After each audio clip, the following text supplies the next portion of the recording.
Very good. So I would like to welcome all of you to this 88th Access Distinguished Lecture Seminar, and today I'm very pleased to welcome Giuliano Antoniol, who's the Canada Research Chair in Software Change and Evolution, Year 1, at Polytechnique, Montréal.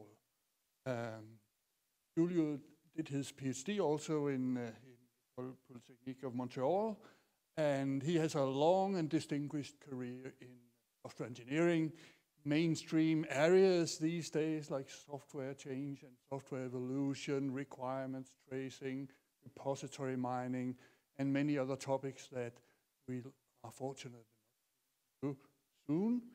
Today he'll give us share with us his reflections on the state of affairs in software engineering, and in particular the good news that the software crisis seems to be over. Oh, well, yeah. So please, Giulia, we are looking forward. Thanks a lot for the nice words. Thanks for the nice introduction. Honestly, when I got the first email inviting me to this event, I thought, well, it should be a joke. I cannot believe it. And then I went on the website and I saw the people that spoke before me, and I say, oh, gee, now what? And then I went back to the website and I look who is speaking after me, and I say, oh, gee, at this point, it can only mean two things. Either that I'm too old or that my career is over. So I let you decide, anyhow. Honestly, I did not know if it was good going into some technical talk or not, and I decided to do a kind of mix between technical things and more practical things. And what I'm going to talk today, it's really my point of view on what's happened in the last 50 or so years, give you some idea, at least from my perspective, of where we are now, where we stand now, and trying to close with a couple of remarks about open problem, open questions, and things that could be interesting or worth investigating. Please, throughout the talk, feel free to interact. I know that since we are filmed, since we are broadcasting, someone may be shy, but I'm not shy, so who cares, okay? Now, software, where it is, honestly, everywhere. I pick up the example here because they are part of my experience, my home world. So I have a TV that is an Android TV at home. I have a Wi-Fi thermostat that controls a cottage in the mountain. I play my music using Rune Audio, which is a nice setting you can install over a Raspberry Pi. And unfortunately, I don't have a Ferrari, but I love to have one. Okay? But please consider the fact that the software, that means the entire set of program, procedure, data with the system, with a software-intensive system. So not only the program, you also have to have the documentation and all the needed artifacts that you need for the software. If you don't have that, for me, you're talking about a program, which is interesting, but it's not a software. Okay? Throughout the talk, I will use the two terms, meaning really that I'm talking about software. Please notice the size of the things we are talking. Android TV is basically a Linux system, so you can think about 15, 20 million lines of code. Rune Audio, I counted on my machine at home, we are talking about almost 40,000 files, close to, again, 19 million lines of code. On a car, probably you are running something close to 100 million lines of code. Okay. So this is a huge size. This is a big size. So what is a software crisis? Well, in early 860, quoting in this guy, they discovered that if they did not have computer, they have not software crisis, not a problem. But when they started having slow machine, they have a mild problem developing software and evolving software, maintaining software. The faster the machine, the bigger the problem. Now, my point is that the software crisis is actually not over Today, we risk to have even a more serious problem, because if you look, software and computers are all around. My dishwasher is controlled by a computer. Okay? My thermostat VI is controlled, unfortunately, by a computer, and you will see why I say unfortunately. Okay? But I'm working around with this stuff, which is actually a very powerful machine, a very powerful computer. Okay? Now, my point is actually that my fear that we may not have the right people, we may not have the right processes, or we may not have the right tools to deal with the size of the problem, with the size of the software, or at least we don't have the right people, right tool, right processes. Okay. One of my first tasks when I was hired, and I was much younger than now, in FBK, at the time, East in Trento, they told me, Giulio, why don't you take care of the infrastructure of a mobile robot? This was a kind of big metal box with wheels and a few networks on top of that. Okay? And we were building these supposedly intelligent things moving around the building, implementing vision, spoken language recognition, planning, understanding, so on and so forth. Okay? So pretty clear as a mission. You have to handle, say, a project with 100 researchers. So try to discipline a researcher developing code in a disciplined way. Try to document the code. Force someone writing code in Prolog to document the code. Force someone that is writing code in Lisp to get you a stable image in Lisp, and you will see how fun it is. Okay? So 100 people working on the different parts of this robot, and you have to deal with this complexity, plus the fact that this beast had wheels, they move around. Okay, now, problem is that in early 90s, we did not have VI5. Yeah, now today, everybody connects with VI5, but at the time, we did not have. So what do? You cannot have a cable going around the building. And we say, well, why don't we develop our own connection using a radio connection? Good. So we hacked a little bit of hardware. We use Linux as a core engine for one of the parts of the robot, okay? And we plugged our board with a modem and radio connection, and at that time, everything was working. Not really, because you need to have a driver, right?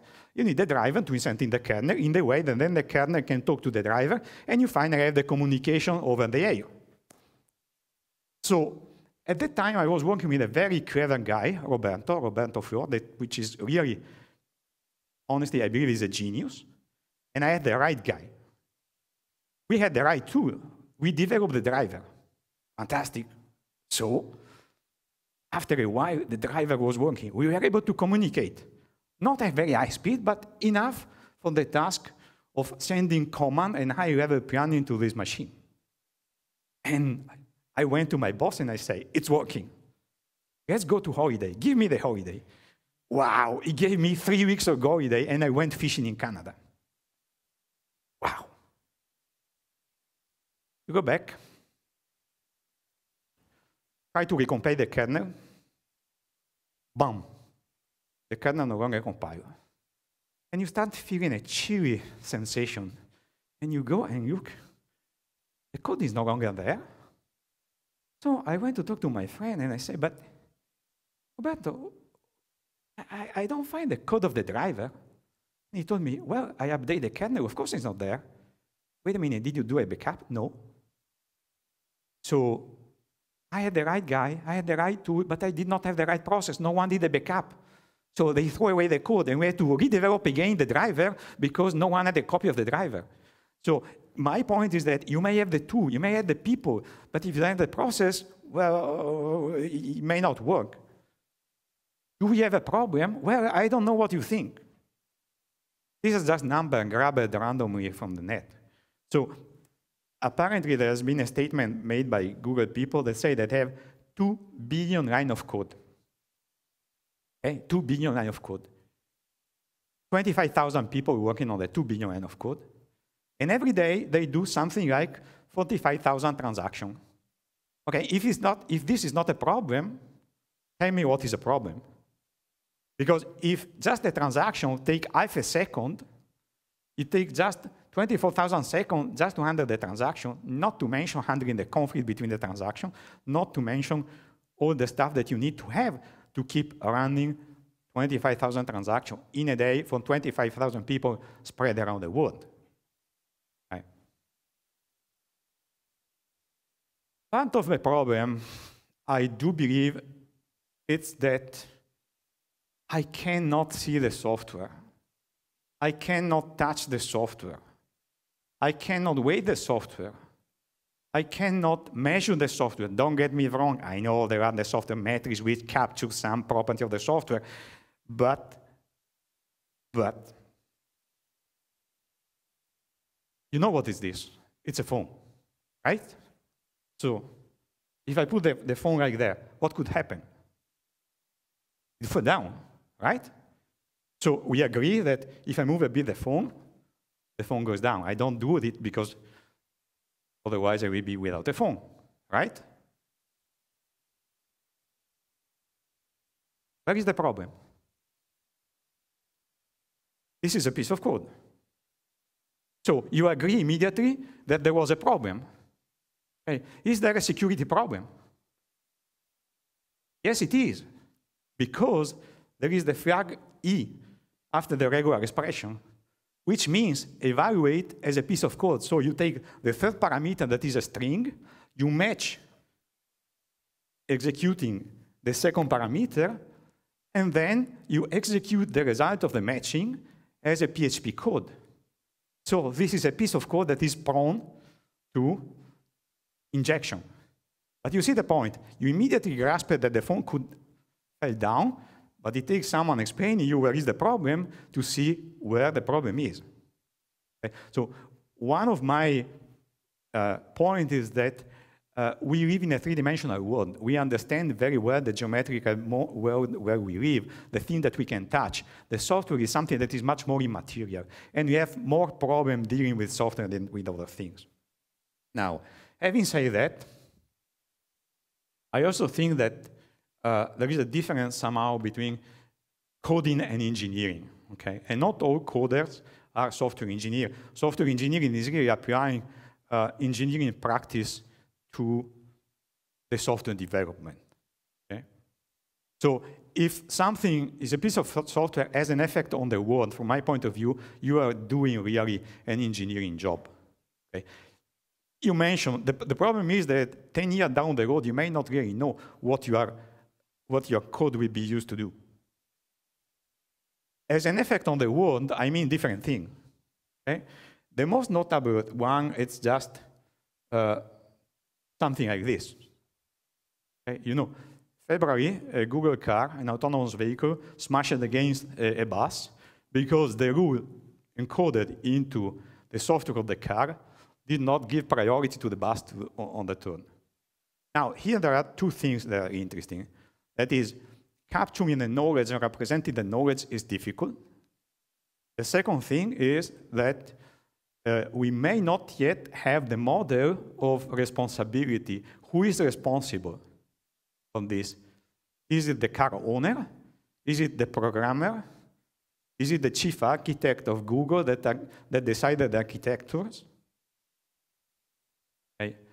Now, why did I get worried about the software crisis? You may wonder, okay, we have the software is growing in size, but actually the reason why I started getting worried was a talk that was given in 2012. So this is not something that I did.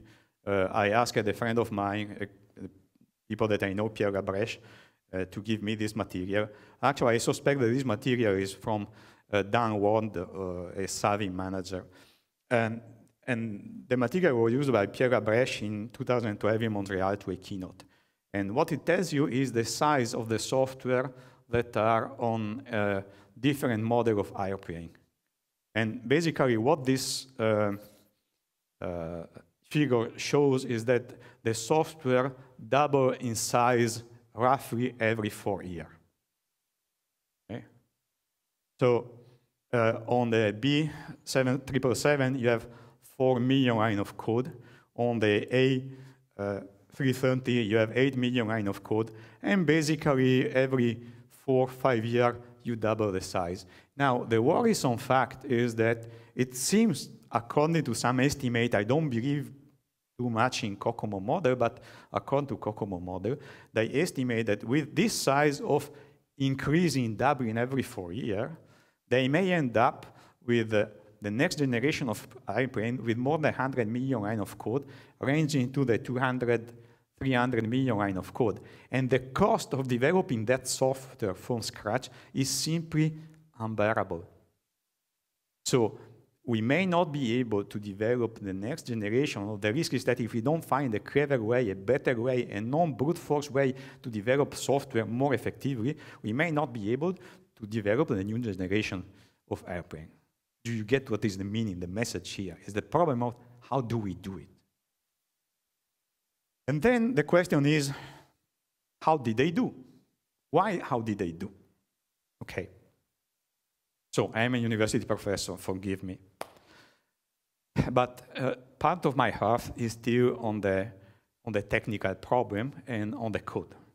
And one of the fun things is sometimes recompiling your machine, adding software to your machine. How did they do? So I started working with the Santa Clara operating system, the SCO system. And then I moved to Linux. I moved to Linux when you had the floppy, something that you have to install with a pile like this of floppy. And if in the middle of the installation one floppy was with an error, you have to start over again. Okay? Now, at that time, Linux was 165 kiloloc, more or less. Okay? Now, today is 20 million lines of code. So, in 22 years, they increased the size of the system 27-fold. And if you consider the assembler, they increased the size 80-fold. How did they do? What is the explanation? What is the magic bullet that they use? Any clue? Any doubt? What was the fundamental architectural decision that they took? So that is my point of view, of course. You may disagree, but between the 1 point something series and the 2 series, do you know what they changed? They changed the architecture of the system. They went from a monolithic piece of code to a code plus modules, plugins. Which is cool, it's great, because if you think then 2 people can develop in parallel different plugins. I can develop the driver for the network card XYZ. You can develop the driver for a mouse. We can develop in parallel different components. So we free each other from the interdependency. So we can leverage more the effort of the community developing code. And then the next thing actually that's happened is that Linux Torvalds response say, I'm not happy with the tool that I have. Let's code Git. And Git was coded, why? Because they needed a distributed system, decentralized, in which people can have this local copy of the repository, develop, and when the code is ready, they push the code at a higher level, and they propagate the change. This does not mean that Git is the tool for everything, but it works for them. So they are the right people, they build the right tool, and they have an impressive performance. Of course, if you are writing a paper, so many of you are either professor or student, and you probably have to write papers. Are you getting committed to Git if you have to write a paper? Well, I'm not sure. So writing a paper, I prefer using SVN. So if you don't use any source control system, don't ask me to collaborate in a paper. Okay? Then we can discuss, should we use SVN or Git? Different problem, different tool, different approaches. A centralized repository, I can lock the repository and you cannot change the file. I would have the complete freedom of doing whatever I want on my copy, then I use Git. There are benefits and trade-off in the two things, right? Okay? Does it go so far? Good. Now, can we add something from the past? I would like to give you a couple of scary stories. Okay? You probably are, at least point of view, too young to know what this was, the Therac 25. So at that time was a time in which the first computer, the first microprocessor was going into the industry and used by company that basically had an electromechanical expertise and knowledge. So a Canadian company developed this machine that is a machine for the irradiation of cancer, but unfortunately not having the expertise, the knowledge, not knowing the best practices, it turned out that there were a problem, a bug in the system that under certain condition, when the dose was set high level and then on reset, the second operation did not change the dose. Basically, they give a too strong dose of radiation to people. Result, they cured people. The interesting point here is to consider the report and the fact that in the report they wrote firm that fit the profile of those resistant to or uninformed of principle of either system safety or software engineering. So at that time, they already recognized that the problem was either that they didn't have system safety expertise or the software engineering. Okay? Now, question for you. As a professor, I ask question to the student, and it is, did it happen again? Let's vote, yes or no? Yes? Yes? Yes. You are right. 2010. Okay.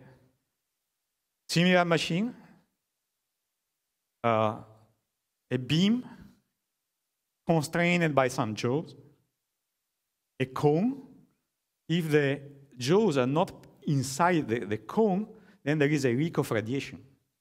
The mounting was such that the operator could not really see what was going on, which is kind of gloomy because, you see, almost 30 years after, we did the same mistake. People forgot what's happened. And again, the problem is that there was not a culture of safety or a culture of software engineering, I would say. You may think this is just a problem of a domain. Well, maybe. 2014, JP Morgan. How can it be that a company has components that are known have vulnerability and do nothing? Okay. So it's really, I cannot really understand. Okay. I can understand in a sense that, as I was telling to some of you during the lunch, one of the first jobs that I got a contract from a company, I was hired because they had a huge problem recompiling the system. To recompile the system, it takes 2 weeks. Okay? But the frequency of the bug they detected was higher. So they are accumulating bugs because to compile the system, it takes too much time. Okay? I was desperate to get some cash from the industry to save my software engineering team, and I was available to do no matter what, even cleaning the coffee cup of the lady that was supposedly to give me the contract for doing this analysis and fix this problem. But we were not able to reach an agreement. We were not really communicating. And the reason why we were not communicating is that we were using the same Italian language, discussing about supposedly the same problem. It takes too much time to recompile the system. But the jargon, the semantic of the word were different. Now, my question for you, gentlemen, is why was it different? Of course, you may not imagine, but The problem was, and I discovered what was the problem one day, I was desperate, and in the front of the coffee machine, Italian people with the coffee in hand are more prone to be easygoing, and you can ask more personal questions. I asked the personal question, but what is your background? And I discovered that this lady that was managing a team that was responsible for the software of the transaction of the ATM machine, okay? She was a touristic guide. Oh, man, you take a touristic guide and you put a touristic guide to manage the project, to develop the software, to run the transaction on the ATM. Believe me, from that moment on, I always double check all the transaction and credit card transactions that I have in Italy, because you never know. Okay, if a touristic guide does that, and you know what is fun? They used to pay people by the volume of code that they produce. Okay, so two things. First, it took 15 days to recompile the system because they had lost the dependency between modules. So every time they recompile everything because they didn't know what was the dependency. So in a couple of days of processing, we were able to recover the dependency, and we went from 15 days to 1 afternoon in compilation time. Then we shrink the system by 30% because, of course, since you pay the people by volume, people give you whatever you want and whatever they want. So in some piece of code, there was just a piece of code plus some comment, and the comment was about a meeting going for a pizza in the evening. Give me a break. Okay? So it's not technical at that point, but clearly, if you don't have the right people, what can you do? So I got the money, and I saved my team. This is the good part of the news. Now, please don't wake the engineering that is in me, okay? Because, okay, now we are talking about Internet of Things, Internet of what? We have a small firm developing things that are attached to a network. Does it mean that it works? That's my mom. That's really my mom. One day, my sister called me and he told me, Giulio, the camera was moving. I say, the camera was moving? When? Last night. Wait a minute. I was sleeping. It could not have been me. So it means that someone hacked the camera. That get me somehow nervous. And then I went back and I realized that actually I didn't know what was going on because I discovered with my horror surprise that actually it was the camera contacting outside. Okay? And I track it, and then I say, wait a minute, these are supposed to go to the D-Link's website. And actually, it was going on some Amazon server, which makes sense at the end of the day. Some company buy some computational power by someone other, but you that are the poor man in the middle, do you know what's going on? You don't really know. So I had some very nice, something like 100 attempts of cracking the camera per hour, and I decided to switch off and create a VPN and cut all the possibility to go out from my local network because I still need to check if my mom is alive. Next example. Sorry, it's in Italian, but it's true. So I installed a thermostat on my cottage in the mountain, and of course I installed there because I need to check the temperature. Okay? And I need to check the temperature when I'm in Montreal, not when I'm inside the cottage. Of course, if I'm inside the cottage, I can just turn a knob.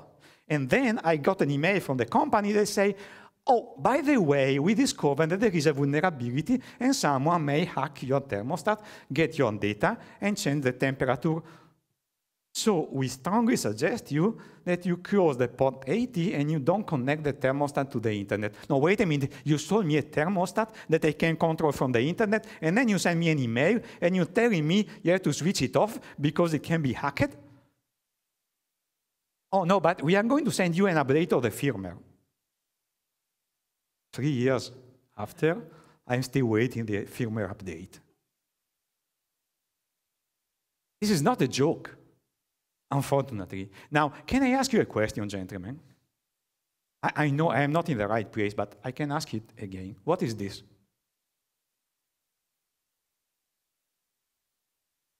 Do you have any clue what is this?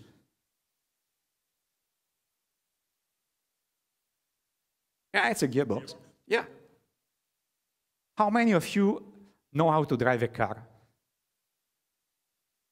Everybody. Do you need to understand how a gearbox works to drive a car?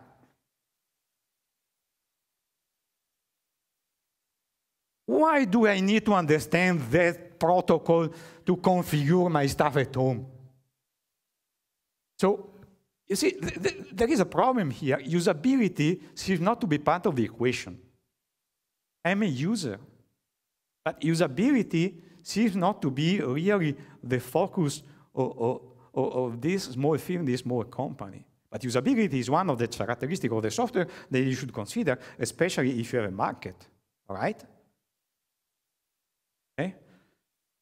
Then again, I know this is not really, maybe not the best example given the place where I am, but I started getting really worried when I realized that actually my car, which unfortunately, again, is not a Ferrari, is just a giant computer. And as a computer, you know that it can be hacked, right? And actually, there is a nice issue of IEEE Spectrum where they say actually a car is just run by software, and you have safety critical systems, and you have entertainment system, and unfortunately, these not necessarily run on different buses. They not necessarily are separated, which means really that your car can be hacked. Okay, so Charlie Miller and Chris Valasek didn't forcefully hack the car. They proved that the car can be hacked. This does not mean that it's easy to do. It just means that it can be done. So that the architecture, the decision that you take designing the car, it's likely prone to allow for the car to be hacked and cause unwanted effect, right? Again, you may have the right people, but if you don't use the right processes and the right tool, I mean, the result may be unpredictable. And actually, in June, Fiat recalled 1.4 million cars to fix for a bug. Now, suppose that one of these bug fixings takes you 1 hour. Okay? It means 1.4 million hours. The minimum wage is $10. It means that you are going to spend $40 million. It's not cheapskating, it's $40 million. Right? So I hope now I made my point that the software crisis is not over, it's here, and likely it's here to stay. Now, let's try to do a step back and try to ask, but is there a reason, a fundamental reason why this could happen? Okay? My point of view is that there is some commonality between the problem that we saw. And the commonality lies in the fact that we are dealing with system of systems. So when I was assembling my robot with a different team in Trento, it was an easy problem. System of systems are more complicated than that. We are packing more and more functionality into hardware devices, small devices. We have hardware and software living together. And this is becoming a huge problem. Think what was the car before and think what is the car today. Think to the first phone, telephone, portable phone, portable because you can carry it, and what is a phone today. Okay? Now, the problem is that when you have a system of systems, you have geographical distribution, you have emergent behavior, evolutionary development, you name it. Basically, your system may fail for some component that you don't even know that is there. And the problem is, how can you test for something that you don't even know that is there? Okay? So the complexity of the system of systems today is tremendous. right? Okay, yes, no, well, no! We did it before. Well, some 2,000 years ago, someone decided that they needed system of systems. They needed aqueduct, they needed road, they needed cities, and they built it. Okay? However, they have best practices. So you are not allowed to build an infrastructure without following best practices. Why today we develop software without following best practices? So of course then, I don't expect that software lasts 2,000 years. Okay? It will be embarrassing for the future generation look to my code. Okay? But at least we should really try to follow the best practices, you see. That is my point, that is my claim. Now, let's try to look to the brightest side, to the positive side. So we saw the half-empty glass. Let's try to see what is the part of full of the glass. And now I try to, that's again my point of view, thing that I really believe it worth considering and contemplating. And the first actually is not really from software engineering, even though it has been applied to software engineering, and it is the Swiss cheese model. Okay? The cool idea is that you have a set of imperfect methodology and tools. But if the imperfection, if the limitation of each technology is complementary, when you glue one on top of the other, like in a Swiss cheese, the light will not go through. Think for a moment, when we are talking about software testing, we are talking about unit testing, integration testing, system testing. Each of these three technologies has limitation. But when you apply unit testing, integration testing, and system testing, you apply different layers of the Swiss cheese, and the defect, most of the time, cannot slip through these three. Now, my question is, and I don't have an answer, and is, okay, the Swiss cheese technology model works pretty well for one component, one system, where I can define clearly the boundary of my system. I know what is inside my system. But if I don't know what are the boundaries of my system, like in the case of large complex system of system, then I'm not sure how I can really cope with this kind of things. I know that as a system engineer, I can do whatever I want. I can unplug a server. But maybe it's the server that is in the other room that actually will cause me a problem. Another cool idea from my point of view is the idea of plugin architecture.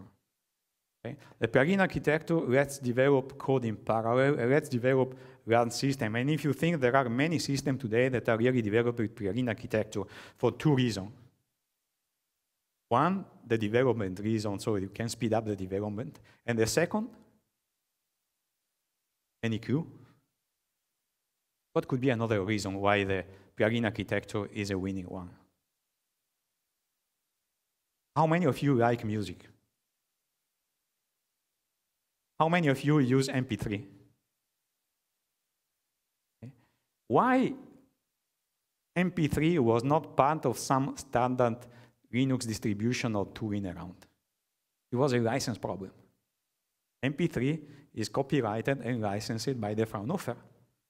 So it cannot be shipped. But of course, the user can download the plugin and install it. It will not taint the distribution. So it's also a legal reason why the plugin architecture is a winning architecture. Okay, and basically, if you think Linux increased the volume and was able to keep the size increasing for the plugin architecture, essentially, that's my point of view again.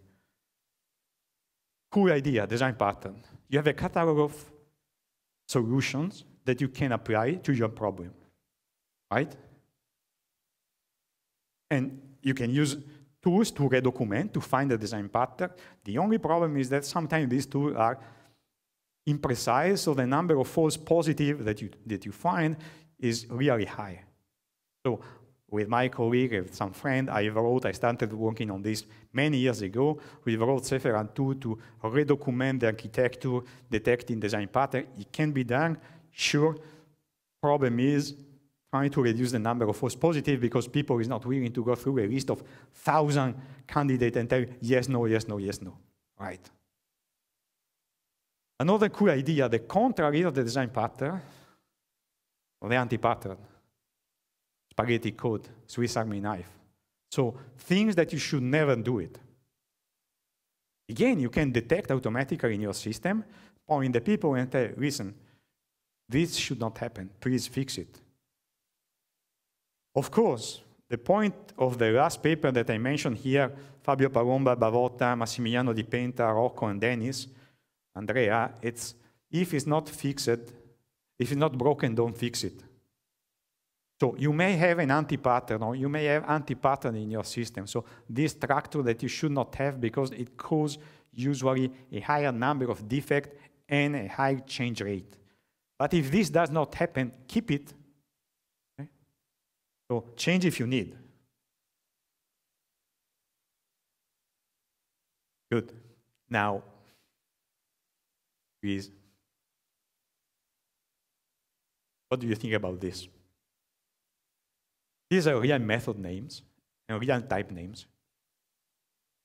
Enter transport is returned by a method that is exit transport implementation.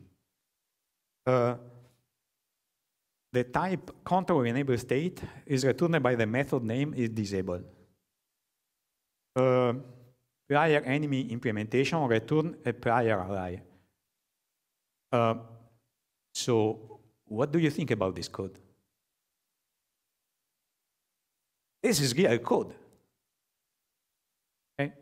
So we know that the human language, the natural language, is permeated by ambiguities.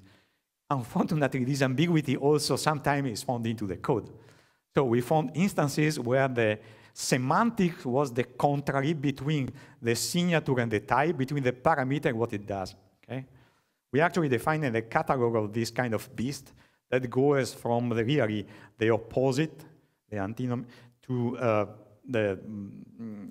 to say generalization, speculative generalization, so on and so forth. We define a catalog of linguistic anti-pattern, linguistic structure that you should not use.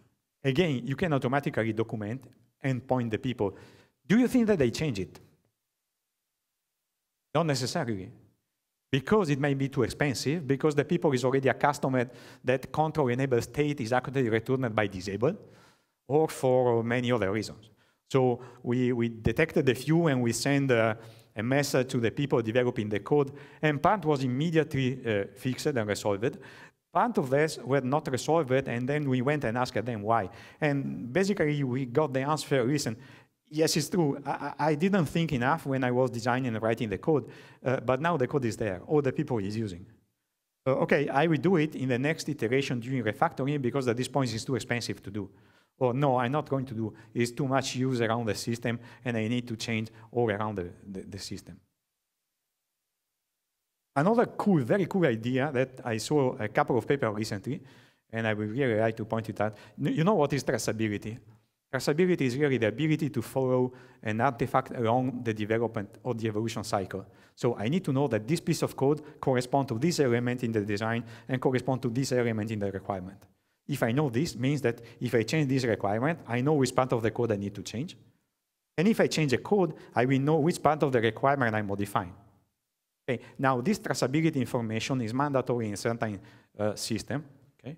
And the problem is it's expensive, because you need to maintain it by hand.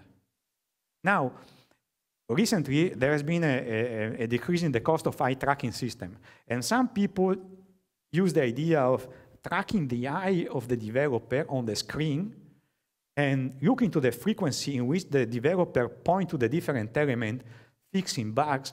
They are able to recover the traceability link between the bug description, okay, the problem description, and the code. And this is cool, because it means that automatically you are recovering the traces. The doubt is, this is task dependent. And if you have a different bug to fix, would it be useful or not? We don't know. But you see, it's a paper that is published in 2014 and in 2015. So it's a very recent thing. Another cool idea very cool idea, but I don't want to spend too much time here because I know you had Lionel Briand, and he is very much into this. It's really search-based software engineering. So you take a software engineering problem and you transform it into a search problem. You define a cost function and you solve the software engineering problem, automatically searching for a solution with a cost function. Problem is that sometimes it's really slow. Okay? Suppose that you have to, again, your problem is, as a bank, you would try to have a safe transaction, and you decide that not all the computation need to be done on this phone. So part of the computation, authentication, should be done on the server of the bank in a safe place. Now, the problem is, how much code do I move from the phone to the server? Okay? If I move the code, the energy will be less used by my phone, but I will use more data over the network. Now, you have to find a compromise between how much code I'm moving on the server of the bank, how much code I'm keeping on my phone, right? The problem is that any combination of function of method can be stripped out of the phone and move over to the bank server. But my cost function entails the data sent over the network and the energy used by the phone. So one data point requires me to replicate 20 or 30 times the same scenario running on the phone. So the search may be fast, but correctly the measure on the phone is slow. So we need to find a way to make it faster. Okay? Cool idea, free and open source software. There's tons of useful programs, tons of applications. Companies use free and open source software. Yes, they use Apache, Linux, various tools, IDE, like Eclipse, WordPress. Okay? But it's not zero cost. Because when you introduce the software into the company, then, of course, you have to have a team that follow the software. There may be risk if the software changes the license, you may not be entitled any longer to use that piece of code. Okay? So yes, it is free. My personal doubt, it's a little bit different actually, and it's really, how can we get the people on board? Okay? So I can develop software for a PC. I can develop a driver. But how can I get open source people working on the software for a car? Okay? I need a car simulation. That is very expensive. So I suspect that there is a barrier on the things that can be done with open source software. Okay? It's almost over. Okay? My last comments are really on what is my job. I'm a university professor. And my task is really passing to new generation of developers, of people, expertise, skill.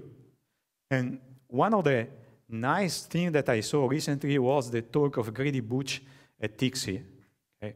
Here, the point is that we assume that the world is computable. And we are building an enchanted world because our software is changing the world. Look to what's happened with the cellular phone. Look to what's happened with the computer that we have. Okay? We build software-intensive system. Okay? Now, my observation is that we model the world in order to compute it. As far as I know, interesting problems almost never are engineering, pure software development problem. They are multidisciplinary problems. You need to deal with different people, different experts. So from my point of view, a software engineer should be an engineer, but should be even more, should be able to talk to other people. So I know you may disagree, but in my point of view, my claim is that an engineer, a software engineer, is an engineer power of P, and you decide the P value. greater than 1, because you need to be an engineer, somehow a software engineer, and you need to be able to talk to other people. Try to talk to a medical doctor.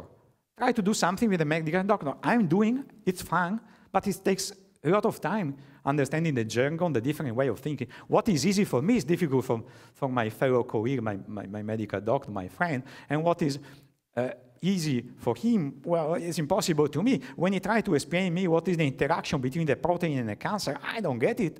I'm computing the p-value, and he does not understand how I compute the p-value. You see? Now, my challenge is really, how can I train the next generation of creative mind? What should I do to help you guys, young students, to get a creative mind? How do you teach someone to be creative? I can try to teach you how to play a piano, but how can I teach you to be the next Maurizio Pollini, Kate Jarrett, whatever you prefer as a piano player? Okay? We need to teach the student to cope with the ever-changing toolings. We need to develop a new generation of people that are able to move forward this enchanted world that we created. And the things are getting more difficult because we need to help people that are non-programmers. Okay? Look, how many of you ever heard about the R environment, the statistical environment? That is developed basically by people doing statistics. If you take the GRASS program, GRASS is developed by people that are mostly interested in geography. It's a geographical information system. How do we help these people? What kind of tool, what kind of process as a software engineer should I put in place, should I deploy for them? So it was a pleasure to work with Marcus Nettler, and we still have some collaboration going on. When we bump into each other, we take a very nice cappuccino and nice chat together, but how can I help them? That is my personal challenge. Okay? So, having said that, at Polytechnique Montréal, what we do, we ask the student to participate in project. Every year they must be into a project, and the project lasts for 3 months, and then the evaluation is based on criteria like problem analysis, design, quality of the investigation. So they don't get a mark, they get 12 quality ranked on a grade. And I think this really help them to understand where they are placed.